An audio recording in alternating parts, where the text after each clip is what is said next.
Oh, yeah.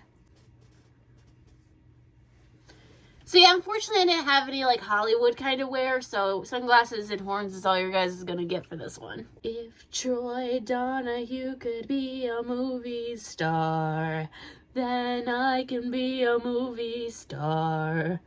I love that musical so much! It's my favorite musical of all time because it's more dance-centered than anything else. And before this theater kid makes any more theater reference, let's go into the review. Episode 13, Dadzilla. This episode starts off with Cutie Pie rizzing herself up in the mirror, and we hear King Daddy yelling from the other room saying if her room isn't cleaned, then she's grounded. Cutie Pie knows damn well she didn't clean her room, and she does what every 5-year-old did as a kid, and shoved everything in the closet, but the closet ends up exploding everywhere, leaving the room more messy than it was. And King Daddy grounds her. Take that to all the people who say that Bowser isn't a good dad. Even though they're villains, Bowser cares about a clean home. The only time I think where he's a shitty dad in the show is that he takes ideas from his own kids and claims them as his own. And then he blames his kids for the ideas not working. Anyway, Cutie Pie realizes that she's adopted. Of course, that's it! What's it? Dad's not my real dad! And yes, that is canon in the Mario universe. Probably not to the cartoon, but as in Bowser Jr.'s first appearance, they are now demoted to underlings. But I like to think that Bowser adopted all of them. And I think that's true. He then makes the assumption that a real dad could be a movie star. If Troy Donahue could be a movie star, then I could be a movie star. Also, Big Mouth shows up out of nowhere. Kind of underutilized in this show, not gonna lie. I'm guessing the same thing happened to him where he also got grounded and he's upset with Dad. They then go to Hollywood and search for their real father.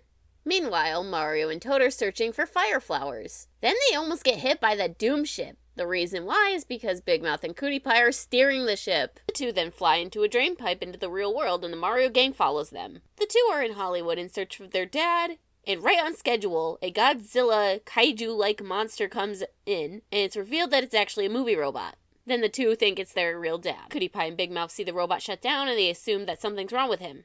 So they use their magic wands to turn the kaiju robot alive. When Robo Kaiju comes to life, the two tell him that they're his kids. And he actually seems disheartened by the fact that he'd put his kids up for adoption. And that's kind of sweet. Then Cutie Pie and Big Mouth start making demands since he's such a big movie star. The two demand a stretch limo, a star on the Walk of Fame, and to do a live performance. This episode's song is Walk of Fame, and it's meant to be terrible and the audience freaking hates it. I see it more as a comedic song, because it's not supposed to be good, but it's pretty funny. Also, Daddy Kaiju defeats the Mario Bros. Then, Daddy Kaiju gets mad because the audience won't cheer for his kids. Another robot comes on the scene claiming to be Kaiju Daddy's mom. Also, it turns out it's actually Mario controlling a mama robot. Mama Kaiju demands him to stop terrorizing citizens and to take better care of his children by using discipline. Then the Koopalings decide that this family is a stick in the mud and to go back to their real Daddy Koopa. I don't know why, but I thought the real ending of this episode is Daddy Kaiju gets turned back into a Robo Kaiju. But that's not the real one. I don't know how I came up with that. It's been a while since I've seen this episode too. The real ending is that Daddy Kaiju remains alive and he gets to live in the Mushroom Kingdom, just as long as there's no kids in his future. Hell yeah, asexual kid repulsed icon represent! For this episode, the plot was kind of boring, but I think Daddy Kaiju, or his real name, Madzilla, makes this episode. And it really sucks that he's in only one episode. Like, it's confirmed that he's alive and he's going to the Mushroom Kingdom and living in Giant Land. It sucks that we didn't get a season 2 for the show.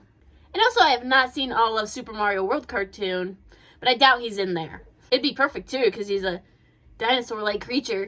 I also like the scene where Mario pretended to be Madzilla's mom.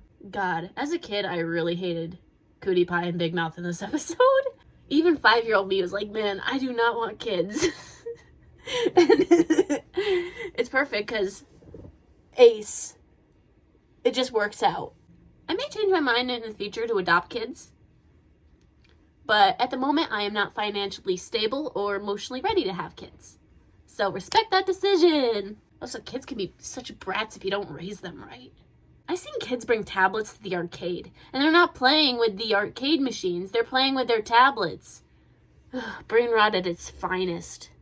Moral of the story, do not have kids, put them up for adoption, and if you can become a movie star, they're going to expect things from you. I'm just kidding, guys, but you know the idea.